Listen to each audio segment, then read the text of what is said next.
Welcome back. It's a Fulbright Friday here with LP and LT. Hey, how's it going? LT's had a really exciting day. It's really exciting. To the zoo earlier. That's right. It's why you have kids, because It was a wild time. Oh my god. Okay, sorry, I'll stop that. Okay. It was a roaring good time. Yeah. Not so much.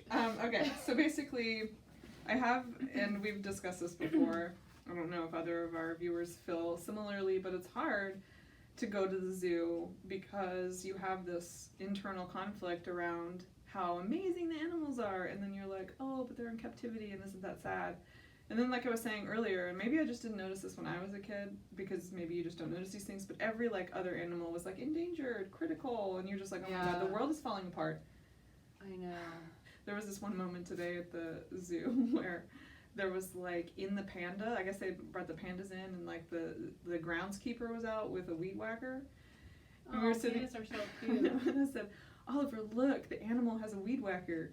And he was like, what? He couldn't like figure it out. He didn't know I was like joking with him because like 5-year-olds are so literal. Yeah. And then it got into the whole thing about like, are humans animals? And it's like hard to realize that you're an animal.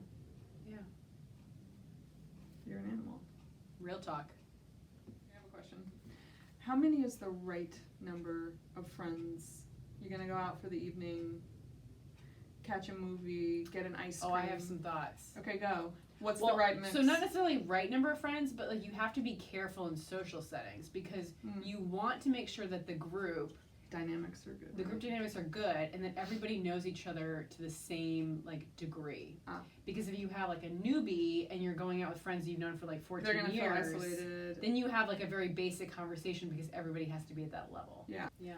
Well, today we're talking about affiliations and the precise sort of like thoughtfulness and judicious approach by which you pick your affiliations for what type of proposals? All independent research grants and many study grants. Well, it depends. Are we getting into that now or are we going to save? Meh. Okay, we'll talk about that later. Today we're just going to talk about research affiliations. Okay, we got it. I think that's probably the best way to proceed. Yes. So you're at a really good spot right now. You have some weeks ahead of you. If you have not started thinking about or reaching or reached out to potential affiliates for your research project, and you know you're going to do a research project, it is essential that this is the thing that you spend all of your time killing right now. Killing it. That was a bit violent. I'm sorry. I got to be forceful, right? Because affiliations can make getting or break on it. Let's say your application. If your proposal, you know, you did your best, but there's some holes in it, if you have a really, really good affiliation, a lot of that can be made up for in the tightness by which you develop and identify your crew. Yeah, so the affiliation is someone in country who is sponsoring your research in some capacity, and that role varies. And we've talked about that a little bit before, but luckily for you, we have we have a guide. We have a guide that we will link to in this newsletter that provides more detailed insight into who it is, how to find one, how to do the ask in terms of asking for a letter of support. This actually feels like The Price is Right, you know? It does. When they're like, what's behind door number 1? And there's a door number 2. So this should be a helpful guide to help you get started in terms of what to be thinking about, in terms of how to even begin thinking about who to ask or how to find an affiliation, and then to what you discuss with that potential affiliation. So you must have at least one affiliation, and who that can be is specified on the grant page for your country, so you have to pay special attention to that. But if you can get up to potentially 3 affiliations, it's better. As long as they're not all saying the same thing and they're like in the same department and offering the same perspective. But if you have 3 different people who are offering different perspectives in terms of the feasibility of your research and the ways in which they can support it, then that's really great because it shows that you have a good team or crew behind your back. Yeah. And you definitely, it's all in some ways who you associate yourself with, right? We're not saying you always have to associate yourself with the most popular people. We're not saying that. We're just saying you have to find, I mean, because I've never had success at that, right? Like, and I'm doing okay. But you've been doing your thing. Yeah. We've affiliated. You find your good affiliation and you just run with it, right? Yeah. So it's all about kind of LP found her LT.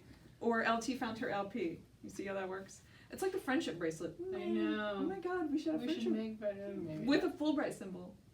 Yeah, when they come together, they like, click into Okay. globe. I kind of see where you're going. Okay. Yeah.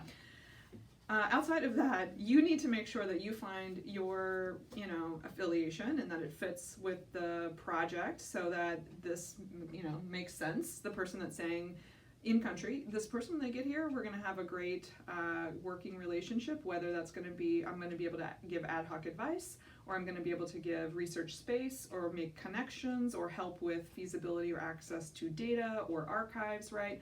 There's so many different ways someone can serve as your affiliate, but one thing that you need to remember is that you are responsible for securing your affiliation. You solicit the affiliation, you reach out to them. Once that relationship is solidified, they write a letter on letterhead, send it to you, and then you upload it to your application. If you can do it once, it's necessary. Twice is great. 3, you're, Golden? I was going to say the bomb, but I was like, oh my god, that's You're using horrible. a lot of violent terminology. No, I mean like the bomb. Okay. That was the 90s. Yeah, okay. That's I know, not I got violence. that, but when you Okay. just say the bomb. That is like really bad. Actually, my parents said that the other day. Oh, My man. dad says 2 things in text that drive me crazy. He says the bomb, and then whenever he's fine with something, he says Coolio.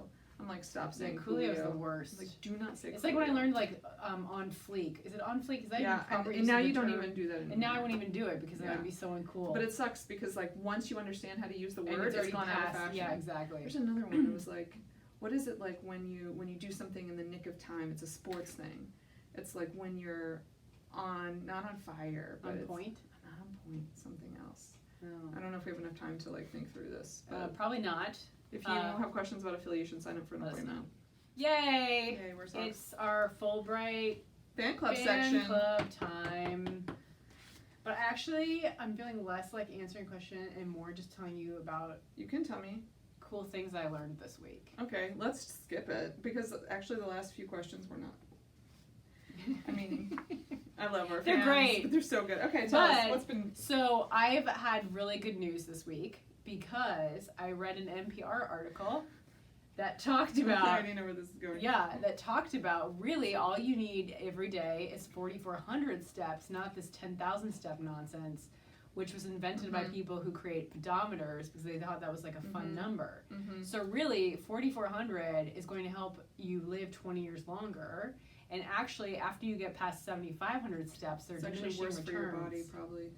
Yeah, maybe. They're killing us. Don't they need the people to wear the pedometers longer? Someone Probably. should I mean, tell like, the it's market same research thing. people right, that. exactly. Right? But anyway, so that's good news because I often I hate capitalism. Yeah. Okay. But that's the thing. It's like, oh, if we can market to you, Right. like if you can find a, Let's come up you with know, some like 10,000. arbitrary thing that can like get you Because it to had the sell more scientists. things. Let's say you're the scientist. You're in the production room, and you're like, okay, guys, 4,472. That's how many steps you need. They're like, no, Because 10,000 most sounds people better. could probably walk that in a day, so you Yeah. wouldn't need a pedometer. Yeah, But like, but also you're- 10,000. Yeah. Although the guy with the 10,000 hours, yeah. I guess Like, there's something about about- 10,000 that really resonates with people. $10,000 would be nice. But that's great. And then you just told me that people who walk fast What have is it? healthier life outcomes. Yeah. But it's probably already just an outcome of the fact that people are already have healthy habits. Yeah, because I'm thinking like if you're walking fast, It's like the you're chicken and probably, egg. I mean, it's yes, I know. You're probably walking faster because you already Do you have know a what I healthy did to lifestyle. you? I'm about to bring this right down because it's going to be very depressing. Why are you being so Oh, like, this is down this and is who I violent? am. Okay. I'm not going to be violent. You've already used Okay. violent terminology I multiple won't use times. violent terminology, Okay. but I will tell you that given the socioeconomic disparity, I don't know if you've heard this term, like, or this statistic come out this week, that if you're in the bottom quintile compared to longevity of individuals in the top quintile, if you're in the top quintile of income, you're more likely to live 15 years longer than someone in the bottom quintile. Yeah, you think about like access Horrible. to nutrition, like Yeah, food nutritional deserts. food deserts, like also Yeah. access to healthcare. Mm-hmm. No, it's totally Mhm. true.